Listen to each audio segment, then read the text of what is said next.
마가복음이 원래 목요일부터입니다. 목요일부터인데 목요일부터 우리가 구정 연휴 때문에 새벽 기도를 며칠 쉰다 그랬잖아요. 그래서 흐름으로 봤을 때 미리 땡겨서 하는 게 나을 것 같아서 마가복음을 한 이틀 정도 일찍 시작합니다. 자, 여러분 우리가 신약 성경 보면은 마태, 마가 이렇게 나가잖아요. 마가복음, 마태복음에 이어서 신약의 두 번째 책입니다. 그건 아시죠? 이게 언제 쓰여졌냐면 예수님 승천하시고 나서 한 30여 년 뒤에, 그러니까 우리로 말하면 AD 60에서 한 70년경에 이 마가복음이 기록이 되었습니다. 근데 다른 우리가 뭐 사복음서 해가지고 마태, 마가, 누가, 요한 이렇게 이걸 사복음서라고 그러잖아요. 그 중에 가장 먼저 기록된 게 뭔지 아세요? 마가복음입니다. 그래서 마가복음을 뭐라고 얘기하냐면 신약 학자들은 원복음이라고 얘기합니다. 그러니까 재료가 되는 복음이 원조라고 할 수 있는 그런 복음서인데, 근데 재미난 건 뭐라면 여러분 어떻게 순서로 보면 그럼 앞으로 와야 되잖아요. 안 그래? 제일 먼저 쓰였고 그것을 가지고 마태복음이 또 마태가 마태복음을 써나갈 때 마가복음을 참고해서 썼거든요. 그럼 순서로 보면 마가가 있고 그다음 마가, 마태 이렇게 나가야 되는데 두 번째 책으로 편집이 됐다고 말입니다. 왜 그랬느냐? 이 마태복음이 특별히 마태에서 쓰여졌잖아요. 유대인들을 대상으로, 그러니까 그 마태복음을 읽는 그 대상이 누구냐면 유대인이에요. 유대인들 대상으로 쓰여진 성경이었기 때문에 마태를 앞에다 둔 거래요. 그렇게 한 이유가 뭐냐면 유대인이라고 하는 존재는 특별한 존재잖아요. 왜냐하면 예수님이 그 혈통을 통해서 나셨잖아요. 이 땅 가운데. 그리고 이 모세를 통해서 들려주신 그 율법의 보관과 유통을 맡은 자들이 유대인입니다. 특히 유대인은요, 아브라함의 혈통으로 인류 구원의 역사를 위해서 하나님에 의해서 택함 받은 선민이지 않습니까? 이들이 여러분 그 율법을 널리 유통시키지 못했고, 그 다음에 예수 그리스도를 자신들의 구세주로 영접하는 것을 거절하고 이방인의 손을 빌려서 그 예수를 십자가에 못 박아 죽이는 불신앙을 저지르긴 했지만 선민 이스라엘을 향하신 하나님의 사랑과 긍휼은 변함이 없다라는 얘기예요. 그래서 유대인을 위한 마태복음을 마가복음보다 뒤에 쓰여졌음에도 불구하고 앞에 이렇게 기록 연대도 늦지만 앞에 두고 신약 27권 중에 첫 번째 자리를 마태가 차지하고 나서 그 다음에 세컨드가 누구예요? 마가가 들어간 거예요. 그러니까 유대인에 대한 예우 때문에 마가복음이 두 번째로 이렇게 위치했다라고 여러분 보시면 될 것 같아요. 그럼 마가복음이라고 써 있는데 영어로 보면 MARK, 마크라고 하는데 이 마가복음을 기록한 사람은 누군가? 이 마가예요, 마가. 마태복음 누가 기록했냐? 마태가 기록한 거고요. 누가복음은 누가가 기록한 거고, 요한복음은 요한이 기록한 거예요. 예? 자, 근데 마가가 어떤 사람이냐? 이 성경의 다른 곳에서는 이 사람을 이제 이렇게 부르기도 해요. 요한이라고 부르기도 하고, 마가 요한 뭐 이렇게 부르기도 합니다. 이 사람이 어디서 태어났냐면 지중해에 가면 키프로스, 구브로라고 하죠. 이제 신약 성경에 나오는 이 키프로스 섬 출신인데. 마리아가 자기 엄마였고, 그러니까 마리아는 워낙에 이름이 많았잖아요. 그 다음에 그 자기 삼촌이 누구였냐면 바울과 같이 이 사도행전의 초창기 활동했던 위로자라고 하는 뜻을 갖고 있는 바나바가 자기 삼촌이었습니다. 어떻게 보면 예수님의 직계제자는 아니에요. 그러니까 복음서 가운데 예수님이 직계제자가 쓴 복음서가 뭐가 있습니까? 마태하고 요한은 예수님의 직계제자였잖아요. 예수님 데리고 다니신 사람들 아니었어요. 그건 직계제자는 아니었지만 예수님의 수제자였던 베드로의 사랑을 받은 사람이었습니다. 마가는. 그러니까 베드로가 애지중지했어요. 그리고 베드로의 말씀을 이렇게 전하는, 이 사람이 아람어를 아주 유창하게 했거든요. 그리고 나름 지식인이었고 유복한 삶을 살았었습니다. 다른 어부 출신들보다는. 그래서 베드로가 설교할 때 통역자로 나서기도 하고, 또 초대교회 당시에 이 베드로와 바울을 신실하게 도운 복음의 조력자이기도 했습니다. 비교적 부유한 집안 출신으로 교육도 잘 받아서 이 유대인의 생활 사정과 전통에 매우 눈밝았으며 아람어에도 능통했어요. 그래서 마가가 이 마가복음을 기록했는데 누구의 이야기를 듣고 기록했느냐? 마태. 베드로가 이 마가를 애지중지했다 그랬잖아요. 사랑했다 그랬잖아요. 자기 선생님이었던 이 베드로의 이야기를 듣고 어떻게 해요? 그걸 그대로 써내려간 게 마가복음이라고 보시면 될 것 같습니다. 실제로 베드로가 내 아들 마가라고 하는 표현을 해요. 그 정도로 아끼고 신뢰했다는 얘기입니다. 그럼 이제 바울은 마가는 베드로 판가? 그것만은 또 아니에요. 바울이 이제 그 복음 전도 여행을 하잖아요. 1차 전도 여행 때 그 자기 삼촌이 누구였다 그랬어요? 바나바라 그랬죠. 초창기 여러분 사도행전 보면 나중에 언젠가 우리 또 설교를 하게 될 테지만 이 바나바가 바울을 데리고 다녔잖아요. 그러니까 자기 삼촌 그 바울과 함께하는 그 전도 여행에 동행을 했습니다. 그 1차 여행이. 근데 2차 때에 서로 안 맞았던 모양이에요.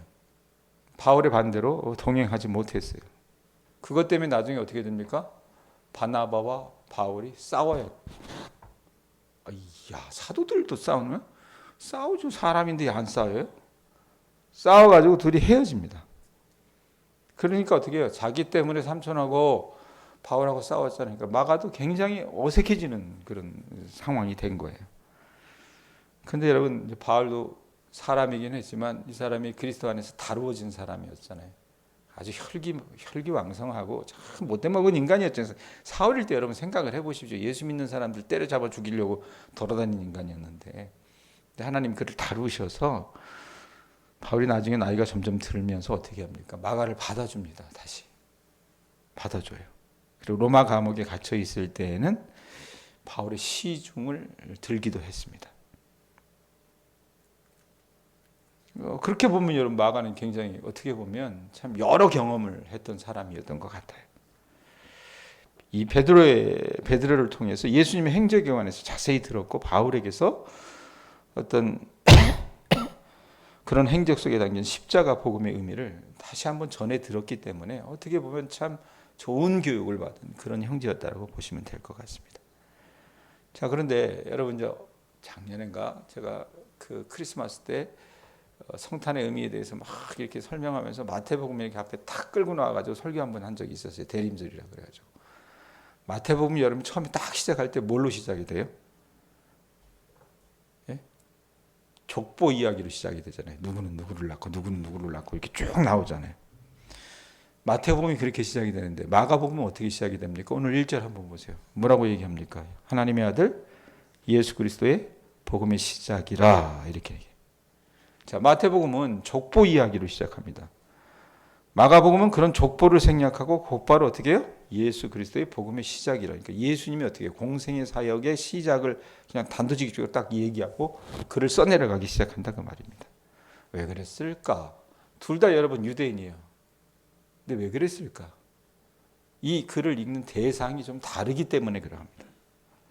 마태복음의 여러분 수신 대상은 마태복음을 읽어나가는 대상은 누구였냐면 유대인입니다. 정통 유대인. 그러니까 유대인에게 있어서 여러분 메시아는 반드시 어떤 계통을 따라와야 돼. 그게 누굽니까? 지금도 여러분 이슬람 사람들하고 유대인들하고 살아나가지만 서로 앙앙대지만 자기들이 여러분 갖고 있는 공통의 조상들이 있어요. 그게 누구예요? 아브라함이에요. 아브라함. 그러니까 아브라함과 다윗의 족보에서 메시아가 온다면 올 것이다 이렇게 생각을 해요. 맞는 얘기죠. 그렇게 유대인들이 생각했기 때문에 아무리 그 써내려가는 글이나 가르침의 내용이 좋고 탁월하다고 하더라도 그가 아브라함과 다윗의 자손이 아니면 메시아의 자격을 지닐 수가 없다라고 여러분들 이 유대인들은 판단을 했다 그 말입니다. 그래서 어떻게 해요? 마태가 그 유대인들을 대상으로 하는 글을 써내려갈 때 제일 앞에 이 예수님의 가계 이야기, 족보 이야기를 써내려간 이유는 뭐예요? 혈통을 매우 중시하는 유대인의 전통을 잘 알고 있었기 때문에 그런 이야기로 이제 시작을 하고 소개를 했다 그 말입니다. 그래서 예수님은 구약에서 약속된 기름 부음 받은 자, 그걸 여러분 뭐라고 얘기합니까? 히브리 말로 메시아라고 그러고요. 이 헬라어로 그리스도, 같은 의미예요. 그것으로서 아브라함과 다윗의 후손이자 유대인의 왕이요 인류의 구세주라고 하는 사실을 선포하는 게 마태복음이에요. 제가 왜 오늘 길게 이렇게 얘기하느냐, 서론을 좀 아셔야 된다는 얘기예요. 책을 바꿔나가기 때문에. 자, 마태복음이 그랬다면 족보 이야기를 시작했고 그렇게 한 어떤 이유는 이런 연유다라고 제가 말씀을 드렸잖아요. 마가복음은 여러분 다르다는 얘기입니다. 마태복음이 메시아, 왕으로서 오신 어떤 그 메시아의 모습에 어떤 그 초점을 두고 있다면, 마가복음은 여러분 섬기는 종으로서 오신 메시아, 그 메시아의 모습에 초점을 두고 있다고 말입니다. 왕이 아니에요. 섬기는 종이에요. 마가는 여러분 종으로서 예수님이 갖는 인격과 사역에 초점을 맞추고 있었기 때문에 설교보다도 여러분 어떤 것에 더 강조점을 두느냐, 예수님의 말씀보다 더 예수님이 실제적으로 행하셨던 그 이적에 더 눈이 많이 갑니다. 마가복음을 그래서 행동의 복음이다, 뭐 이렇게 별칭을 붙이기도 해요. 이적이 많이 나옵니다. 실제로 이 마가복음 1장에만 한 5개 이적이 나와요. 자, 1절 봅니다. 1절 다시 보세요. 읽어보세요. 뭐라고 얘기합니까? 하나님의 아들 예수 그리스도의 복음의 시작이라, 이렇게 얘기해요. 자, 사람의 몸을 입고서 이 땅에 오신 하나님의 아들 예수 그리스도, 성육신하신 메시아 예수에 관한 복음의 시작은 이러이러하다라고 마가가 이제 소개를 하고 글을 써내려가는 거예요. 자, 그런데 여러분 한번 생각을 해보세요. 이때가 이 그리스도를 믿는 복음이 어떻게 공인되었을 상황입니까? 유대 세계에서도요, 예수를 하나님의 아들 그리스도 예수라고 이렇게 여러분 고백을 하면 어떻게 돼요? 죽는 거예요, 그냥. 로마는 더 할 나위 없습니다. 그러니까 이렇게 딱 1장 1절에 딱 이렇게 선언적으로 딱 이렇게 선포하면서 글을 써내려갈 당시는 마가는 어떻게 해요? 죽음을 각오하고 이 복음서를 써내려갔다는 것을 여러분들이 아셔야 합니다. 그리고 어떻게 해요? 가장 처음으로 글을 써내려갔잖아요. 누구보다도 어떻게 해요? 사형장에 끌려갈 수 있는 그런 어떤 그 단서를 제공하는 겁니다. 그러니까 아무런 뜻 없이 상투적으로 표현한 언급이 아니란 얘기예요. 글 써내려간 게 아니라 예수 그리스도가 하나님의 아들 되심을 증언하려고 하는 철저한 그 목적, 그 의도를 가지고 죽을 거 각오하고 글 써내려간 게 마가복음 1장 1절이라는 얘기예요.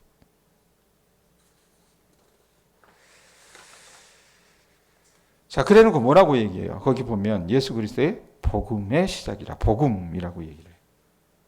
하나님의 아들이신 예수 그리스도가 여러분 하시는 모든 말씀이 곧 복음, 영어로 보면 굿 뉴스, 좋은 소식 뭐 이렇게 얘기하잖아요. 복음이라고 하는 말에 여러분 우리가 눈 좀 가셨으면 좋을 것 같아요. 좋은 소식이라고 얘기하는데, 좋은 소식의 내용은 여러분 뭔가? 하나님의 크신 자비와 은혜로 하나님의 아들, 이 독생자이신 예수께서 어떻게 해요? 이제 이 땅 가운데 오신 겁니다. 왜 오셨어요? 예수가 왜 이 땅 가운데 오셨습니까? 저와 여러분을 살리기 위해서 오셨습니다. 인간의 죄값을 대신 갚아주시고 누구든지 그 예수님을 자신의 구주로 받아들이면 죄사함을 받아 구원과 영생을 얻을 것이라고 하는 그 이야기가 뭐예요? 복음이에요. 굿뉴스라는 얘기예요. 그러니까 메시아 예수의 어떤 그 구속 사역으로 말미암아 하나님께서 죄인된 우리에게 심판과 죽음 대신에 어떻게 해요?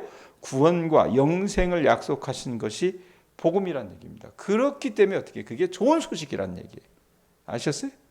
그 1장 1절에 보면 이런 어떤 아주 깊은 의미가 있다는 것을 우리가 아셔야만 합니다. 자, 2절 3절 보세요. 자, 그래놓고 누구를 소개합니까? 2절 3절 읽습니다. 시작. 선지자 이사야의 글에 보라, 내가 내 사자를 내 앞에 보내노니 그가 내 길을 준비하시리라. 광야에 외치는 자의 소리가 있어 이르되 주의 길을 준비하라. 그의 오실 길을 곧게 하라. 기록된 것과 같이 이렇게 이어져요. 자, 선지자 누구의 글에? 이사야의 글에. 근데 이건 사실은요, 이사야의 글뿐만 아니라 이사야의 글은 여러분 뒤에 3절이 이사야의 글입니다. 근데 2절 보면 뭐라고 얘기해요? 내가 내 사자를 내 앞에 보내노니 내 길을 준비하라. 이 말씀은 어디에 나오냐면 말라기서에 나옵니다. 최후의 선지자라고 했던, 구약 최후의 선지자라고 했던 제일 끝장 있잖아요. 끝 성경 있잖아요. 구약에. 그 말라기서 3장 1절에 보면 이 내용이 나와요. 어찌됐건 이제 인용을 하는데 우선 그냥 이사야 말씀 그냥 봅시다. 이사야 40장 3절에 보면 이 3절, 지금 마가복음 1장 3절과 같은 내용을 그대로 얘기해요. 광야에 외치는 자의 외치는 자의 소리요. 이르되 너희는 광야에서 여호와의 길을 예비하라. 사막에서 우리 하나님의 대로를 평탄케 하라. 이런 말씀을 해요. 그걸 그대로 어떻게 차용을 하는 거예요. 가져다 쓰는 겁니다. 자, 여기서 사자나 광야에서 외치는 자가 누굴까? 누구를 말할 것 같아요? 예수님의 세례 요한을 이야기합니다. 예? 자, 예수님이 오셨기를 먼저 길 닦는 역할을 했던 사람이 누구예요? 알리는 역할을 했던 사람이 누굽니까? 세례 요한이라는 얘기입니다. 세례 요한을 소개해요. 예? 세례 요한이 여러분 어떤 사람입니까? 예수님보다 6개월 먼저 태어나요. 예? 나중에 이제 우리가 복음서 가지고 이 얘기 저 얘기 할 텐데 6개월 먼저 태어납니다. 근데 세례 요한을 임신했었던 세례 요한의 엄마 엘리사벳 노산이었어요. 이미 경수가 끊어진 여자였고 아이를 가질 거라고 생각도 못했습니다. 아버지가 사과를 했잖아요. 근데 기적적인 어떤 그 출생을 하나님께서 그 가정 속에 허락해 주셨다고 말입니다. 예수님이 공생애를 시작하기 직전에 유대 광야에 출현해서 오늘 말씀에도 보면 여러분 뒤에 나오죠. 세례 요한이 나와서 뭐 했습니까? 회개할 것을 선포하잖아요. 회개의 메시지를 선포하고 사람들에게 세례를 베풀면서 그분께서 사역하시기 편하도록, 주님께서 사역하시기 편하도록 사람들의 거친 마음밭을 일구고 편하게 닦아놓는 그런 어떤 참 보이지 않는 역할을 했던 게 세례 요한의 모습이라고 말입니다. 그러니까 이사야의 예언이 그대로 이루어진 거예요. 그러니까 예수님 오시기 직전, 그러니까 한 6개월 전에 태어났다 그랬는데 예수님이 여러분 언제 태어나셨는가? 우리는 그냥 AD 0년 그냥 생각을 하는데 그냥 학자들이 이렇게 조사해 나가 보면요, AD 0년이 아니라 아마 그 전에 한 3년 전에 태어나셨을 것이다. 그러면 예수님이 30에 공생이 시작하셨잖아요. 그럼 어떻게 해요? 30년이 아니라 27년, AD 27년쯤에 당신의 사역을 시작하지 않았을까? 그러면 세례 요한은 여러분 주님보다 어떻게 해요? 6개월 앞서 태어났다 그랬잖아요. 그럼 그 즈음에 어떤 사역을 시작하지 않았겠느냐라고 생각을 합니다. 근데 이 사람이 어떻게 해요? 나타났는데 성전에 나타납니까? 예루살렘 성전에 나타나요? 예? 아니, 어디에서 일합니까? 유대 광야에서 출현합니다. 그래서 이 세례 요한의 여러분 모습을 보고 사람들이 뭘 이렇게 언뜻 비춰봤냐면 구약에 엘리야 있죠. 우리 열왕기 상 말씀 가지고 엘리야가 여러분 이 이스라엘 백성들한테 굉장히 아주 의미 있는 선지자였거든요. 그런데 이 말라기 이후에 여러분 보면 하나님께서 한 400여 년 동안 예수님이 오시기 전까지 세례 요한이 이 땅 가운데 임하기 전까지 400여 년 동안 어떻게 꿈도 계시도 환상도 선지자도 없었던 시기입니다. 암흑의식이었어요. 그러고 있다가 어떻게 400년 만에 세례 요한을 탁 보내주신 거예요. 4절 보세요. 자, 그 사람이 사자를 내 앞에 보내느니 하면서 외치는 자의 소리, 이게 다 세례 요한이라고 얘기를 했어요. 4절 보세요. 뭐라고 얘기합니까? 세례 요한이 광야에 이르러 뭐 했다 그래요? 죄사함을 받게 하는 회개의 세례를 전파하니. 이래놓고 어떤 일이 일어납니까? 회개의 세례를 전파하니까 읽어보세요. 온 유대 지방과 예루살렘 사람이 다 나아가 자기 죄를 자복하고 요단강에서 그에게 세례를 받더라. 요한은 낙타털 옷을 입고 허리에 가죽띠를 띠고 메뚜기와 석청을 먹었더라. 요한이 살아가던 모습은요, 그 당시에 살던 사람들은 굉장히 쇼킹한 모습이었습니다. 요즘 봐도 그럴 것 같지 않아요? 예? 그런 백권산 입은 것 같이 예쁜 등산복 입고, 예? 그러고 이렇게 다니면 좋을 텐데 이 사람 하고 다니는 게 뭡니까? 어디 광야에 살면서 어떻게 했어요? 낙타털 입고 행색부터 보세요. 허리에 가죽도 띠고 메뚜기와 석청 먹으면서 살았어요. 쌀도 안 먹고 밀가루도 안 먹고. 예? 어떻게 보면 노숙자처럼 살았던 겁니다. 불황아처럼. 근데 이게 여러분 뭐예요? 영락없이 구약 시대에 하나님의 손에 의해서 쓰임받았던 엘리야 같은 모습을 연상케 하는 거예요. 그리고 실제적으로 그 일을 엘리야가 했던 일, 비슷한 일들을 세례 요한이 합니다. 자, 요한이라고 하는 뜻이 여러분 뭔지 아세요? 우리 그냥 그 히브리 말인데도 요한은 여러분 듣기 좋잖아요. 안 그래요? 그래서 영어 이름 중에서 존이라고 하는 이름이 제일 많은 것 같아요. 제가 봤을 때. 네? 요한이라고 하는 이름의 뜻이 뭔지 아세요? 하나님은 은혜로우시다라고 하는 뜻이죠. 아까도 말씀드렸지만 부모가 노년에 하나님 은혜로 얻은 아들이기 때문에 그렇게 이름을 지은 것 같아요. 지어준 것 같아요. 이 사람 여러분 정상적으로 하면요. 아비야 반열의 어떤 제사장이었던 사가랴, 그 다음에 아론의 자손이었던 엘리사벳 사이에서 태어났었기 때문에 여러분 이 사람 그 소위 말하면 아주 탄탄대로의 제사장 길을 걸어갈 수 있었던 사람이었습니다. 율법에 통달했었고 30세쯤에 예언자적 사명감을 가지고 유대 강야로 나간 사람들에게 오늘 말씀해 보면 회개의 메시지를 선포함으로써 이 메시아 오실 길을 준비를 했던 거예요. 그러니까 사명에 이끌리는 삶을 살았습니다. 자, 이렇게 이 사람이 이 자신의 메시지를 듣고 회개하는 사람들에게 이제 어떤 일이 일어납니까? 분명히 5절에도 보면 뭐라고 얘기합니까? 회개의 세례를 전파하니 이래놓고 온 유대 지방과 예루살렘 사람이 다 나아가서 어떻게 했대요? 자기 죄를 자복하고 요단강에서 그에게 세례를 받더라. 자, 400년 동안 선지자도 없고 뭐 꿈도 없고 환상도 없었고 예언자도 없었다 그랬어요. 근데 하나님께서 세례 요한을 딱 보내주셨을 때는 이제 하나님이 일하시는 것을 세례 요한을 통해서 나타내시는 거예요. 그러니까 회개의 세례를 딱 그가 베풀기 시작하니까 여러분 어떻습니까? 모든 사람들이 어떻게 다 나아가서 자기 죄를 자복하고 요단강에서 그에게 세례를 받는 정말 큰 역사가 일어나는 거라고 말입니다.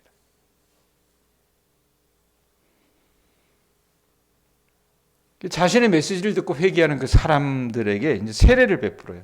근데 우리가 얘기하는 세례, 장로교에서 하는 세례는 그 세례도 아니죠. 미안한 얘기지만. 나는요, 장로교 목사지만 내가 침례교를 좋아하는 이유는 딱 하나예요. 침례교 목사들 싫어해요. 가벼워서 싫어해요, 사실은. 근데 침례교에서 제일 우리가 본받아야 될 게 뭐냐면 이 세례하는 장면이에요. 풀장에서 하거든요, 그 사람들은.